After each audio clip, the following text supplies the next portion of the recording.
También con Ariel Maciel, que ya está conectado con nosotros. Ari, ¿cómo estás? Buen día. ¿Cómo andás, Rocío? Muy buenos días y efectivamente venimos a contar algo que va a suceder en las próximas horas. El gobierno va a poner en marcha a través de distintos organismos del Estado allanamientos en el centro porteño en búsqueda de una o dos cuevas que multiplicaron las operaciones de venta, de compra y venta del dólar blue, en donde sospechan que ahí hubo una mano negra, algunos que quisieron empujar el dólar, teniendo en cuenta que durante el día de ayer se aumentó el ritmo del crawling peg, o sea, la devaluación oficial se hizo más rápido, teníamos detrás algunas señales que deberían haber calmado el mercado, digo, desde que arrancó todo estas incertidumbres respecto a la deuda en pesos, luego el acuerdo con el Fondo Monetario Internacional, los dólares para poder pagarle al Fondo Monetario tanto los vencimientos como los intereses, estaba todo listo como para que esta semana Sergio Massa se pudiera concentrar en todo lo que era la actividad de campaña, pero bueno, el dólar blue le corre una situación que no la puede manejar desde el punto de vista de la intervención oficial. Recordemos que sí, el gobierno estuvo muy activo en los mercados secundarios para tratar que los dólares financieros no se escaparan. No directamente, Ari. Perdón que te interrumpa, no directamente, pero dicen que sí están pidiendo que este número no llegue a los 600 pesos antes de las PASO, ¿no? De forma informal o con quienes sí pudieran intervenir en el mercado paralelo. Efectivamente, ese es el objetivo. Ayer preguntaba qué pasaba detrás de esa corrida del informal, digamos, ¿no?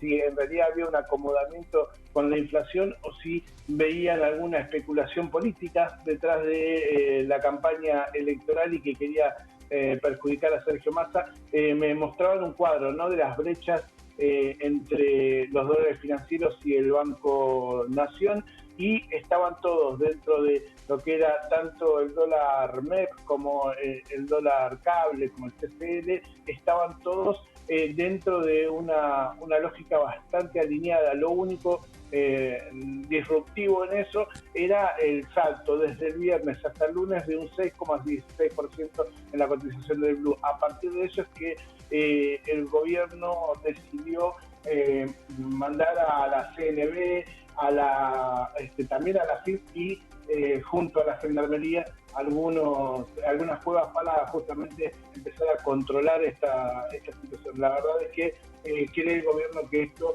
termina siendo una situación bastante compleja. Justo en un contexto, Rocío, en donde el gobierno, donde Sergio Massa está logrando algunas fotos importantes. Nosotros veníamos hablando qué iba a pasar con las presentaciones políticas y los alineamientos, ¿no?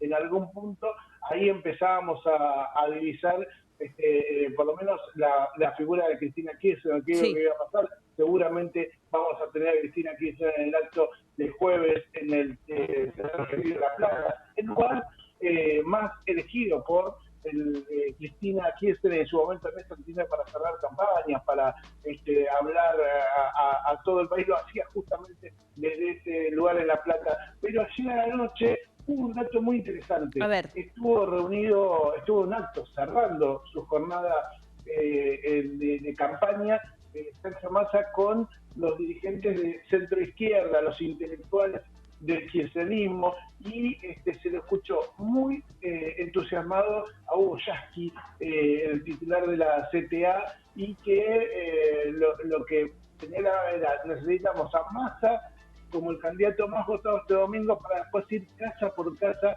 a decir que no es lo mismo Sergio Massa que lo que viene después. ¿Por qué destaco esto? Si es un discurso más entre todos los que se vienen escuchando en campaña y que tiene esta misma lógica, porque Yasky viene a representar lo que es la centroizquierda, aquel sector del progresismo que más dudas tenían en esta campaña que habían lanzado desde la izquierda, ¿no? Desde los partidos de izquierda, que decía, si votás a Massa te sale un Menem. Bueno, para muchos había una suerte de necesidad de que sean los propios que vengan y digan, nosotros dentro del espacio no tenemos vergüenza de votar a Sergio Massa, claro. en esa disputa entre que aquellos que están más cercanos al pensamiento anti-Massa están juntos a Juan Grabois. Entonces, de algún modo, lo de Sergio Massa ayer con los que son las organizaciones más de centro izquierda llamó poderosamente la atención. Hubo ayer noticias, Ari, vos recién mencionabas a Sergio Massa de Unión por la Patria, de todos los partidos políticos, ¿no? Mauricio Macri dando declaraciones en un canal de noticias, también Javier Milei con su presentación en el Movistar Arena, muy elocuente también en su discurso. Y nuevamente nos centramos en este escenario, ¿no? Donde vamos a prestarle atención a dos cuestiones principalmente. Una va a ser qué porcentaje de votos saca Libertad Avanza, si va a ser o no realmente competitivo en las elecciones y cómo ese porcentaje de votos va a definir lo que suceda en el Congreso, ¿no? Porque si estamos hablando de que, por ejemplo, un balotaje entre Juntos por el Cambio y Unión por la Patria, quien va a dirimir finalmente las cuestiones en el Congreso Nacional va a ser el partido de Javier Milei en el caso de que se ubique como la tercera fuerza.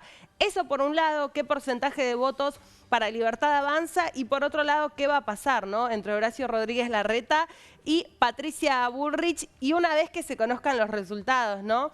Si públicamente se van a apoyar el uno con el otro de cara a las elecciones generales. Efectivamente, bueno, vimos a un Mauricio Macri en una entrevista televisiva en donde, bueno, no quiso señalar su preferencia por Patricia Bullrich, pero sí marcó sus diferencias con Horacio Rodríguez Larreta, sutilmente, pero de algún modo todo se está preparando para lo que suceda ahora. ¿Qué pasa? Pasa que hay que recomponer el pospaso. Estamos a muy pocos días de una elección que para muchos ya está prácticamente definida. Aquellos que profundizan sus contradicciones internas, lo que creen es que están muy cerca de ganar o perder por algún voto, pero si no, la lógica ya de estos últimos días es empezar a mostrar una cierta lógica de unidad porque la mirada está puesta en lo que viene en octubre y especialmente en lo que va a venir en noviembre, ¿no? Ayer Javier Milei hizo su cierre de campaña también en un microestadio en la capital federal, en donde dio señales y donde habló de puente con Mauricio Macri, básicamente, ¿no? Recordemos que el expresidente siempre lo tiene entre sus preferidos, digamos, dentro de los candidatos. Le hubiera gustado hacer un frente junto al jefe del Partido Libertario. En ese contexto, digo, claramente todo se está empezando a alinear pensando en lo que va a ser la segunda parte de la campaña. El masismo buscando el puerta a puerta, yendo casa por casa, intentando que se vuelva a poner el foco en lo micro, en lo que sucedió y las diferencias que hay con el otro gobierno, mientras que Javier Milei ayer hablaba del ausentismo, ¿no? Para él, el voto bronca se queda en la casa, no va a las urnas y está reclamando que se movilicen hacia las urnas, Ari, ¿no? a todos parece que les da, las encuestas parece que les da bien el tema de que aumente el porcentaje de personas que vayan a las urnas. Pareciera que hay mucho temor, ¿no? Con respecto a lo que podría ser el ausentismo, el voto en blanco y el voto impugnado, porque ese punto en particular es algo que se ha escuchado de todos los candidatos. Sí, a ver, la verdad es que existe, si hablamos, si vamos charlando con algunos de los referentes o los búnkers de distintos espacios, nos damos cuenta que el voto, el ausentismo es un voto que todavía no está descifrado, ¿sí? Mientras que, como te decía, para Javier Milei el ausentismo es aquel voto bronca que se queda en la casa.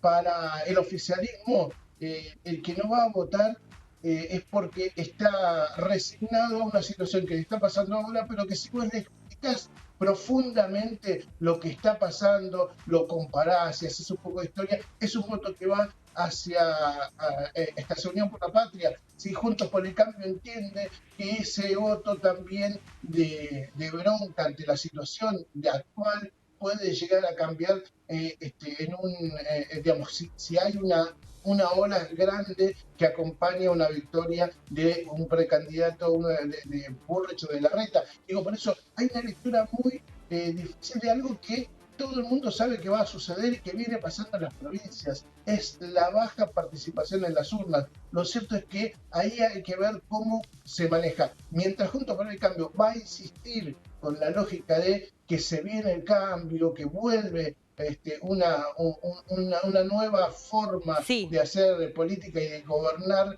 y que eso va a arrastrar a todo el mundo, Massa está mandando, y ayer lo escuchamos allá, muy particularmente mandando a timbrear de casa por casa. A ver, el timbrear nos hace acordar a lo que hacía Mauricio Macri en 2015, pero Sí. casi que te diría que viene por ese lado, ¿no? El hecho de convencer a uno por uno de que de cuáles son las medidas, de qué cosa está pasando. Y por eso Sergio Massa, por ejemplo, no puede hacer anuncios que estén vinculados con la gestión porque rompería la veda electoral que ya diferenció los actos de campaña de los actos de gestión. Pero lo que hizo fue anunciar ayer mismo también en esta maratón de actos que viene teniendo la implementación de un bono para los trabajadores. Sí. ¿Sí? Algo que venía diseñando, algo que de hecho había advertido ante el Fondo Monetario Internacional que iba a utilizar fondos, una caja chica para poder hacer mejoras ante la pérdida de poder adquisitivo o la inflación. Es el tema de campaña, la economía, y lo va a seguir siendo. Incluso Mauricio Macri en sus declaraciones ayer hablaba, ¿no?, de la velocidad de la transformación, no de hacer una transformación diferente, tal vez en relación a las medidas que se tomaron durante su gobierno, sino en hacerlo rápido, y en eso coincidiendo directamente con Patricia Bullrich, donde dice que si tal vez esperaría un año para levantar el cepo en relación, claro, al dólar, estaría perdiendo un 25% de su gobierno, ¿no? Y que realmente con todas las reformas que consideran desde este espacio en particular que se tienen que hacer en el sistema económico argentino, no se llegaría, ¿no?, con ese tiempo. Y eso es un punto que a algunos les gusta y a otros tantos, Ari, los alerta mucho, ¿no? Porque sabemos, incluso hay algunos analistas que propiamente en este espacio han hablado de lo que sería salir del cepo con la economía como está, con muchos indicadores en el nivel que están y con el estado de las reservas también. Mirá, Rocío, el tema es, ahí yo creo que hay un Mauricio Macri que le habla mucho a la interna. Dijimos, no se jugó a favor ni de Patricia Bullrich ni de Horacio Rodríguez de Larreta, pero sí claramente acá hay una lectura muy concreta. ¿Qué le reprochó el macrismo al propio Mauricio Macri durante su gestión? No haber implementado, no haber ido a fondo con las promesas de campaña, y no porque no estuviera convencido, sino porque creyó que los tiempos debían ser otros para evitar alguna crisis social y que él le pusiera limitaciones durante su gestión. En ese sentido, Mauricio Macri ahora básicamente le está diciendo a su propio electorado, a aquellos que están más convencidos, que lo que piensa Patricia Bullrich es lo que debería haber hecho él y es lo que está respaldando en este momento, diferente de lo que piensa Horacio Rodríguez Larreta, donde piensa unas reformas urgentes en el mediano, en el corto plazo, y una transformación en el mediano plazo. Así es el planteo que tiene Horacio Rodríguez Larreta para su gobierno. En ese sentido, es donde Sergio Massa también se suma. Dice, bueno, a ver, si hay un shock de reforma, si hay un plan inmediato, lo seguro es que va a haber una crisis social, y eso es lo que está tratando de advertir. Ya no solamente, como decíamos, no solamente en comparación con el gobierno de Mauricio Macri, donde hablan de todo un proceso en donde efectivamente después de las elecciones legislativas del 2017 empieza un momento donde las variables empiezan a estar más estresadas en el corto tiempo de esas reformas que se implementaron. Pero lo cierto es que cree Macri que se quedó en el camino, que se quedó en la mitad. Debería haber ido un poco más profundo y más rápidamente sobre esas reformas. Por eso, ahí es donde nosotros podemos ir un poco más fino, y esa aparición de Mauricio Macri, que parecía que quedó neutral en este debate. No lo es tanto, digo, no por nada apareció unos días antes del cierre de la campaña, y pareciera que viene a construir esa unidad, pero con algunas advertencias, ¿no? Esto es, recordemos que el fin de semana una foto importante para un lugar clave que es la ciudad de Buenos Aires, una ciudad que es la cuna del nacimiento del macrismo, y en donde no podían poner en duda la continuidad de esa foto de Horacio Rodríguez Larreta, Patricia Bullrich, Mauricio Macri junto a Jorge Macri, para ratificar un poco el alineamiento. Pero lo cierto es que ahí aparece esta discusión. ¿Qué va a pasar? El punto en común que puede llegar a tener durante estos días, pero especialmente las diferencias hacia el fin de semana, que va a quedar todo realmente muy, muy definido, y ahí vamos a tener, sin ningún tipo de dudas, otro tipo de análisis sobre cómo va a ser la estrategia. No es lo mismo la estrategia de Patricia Bullrich el lunes, si es ganadora, o la de Horacio Rodríguez Larreta, cómo se profundiza un poco su imagen.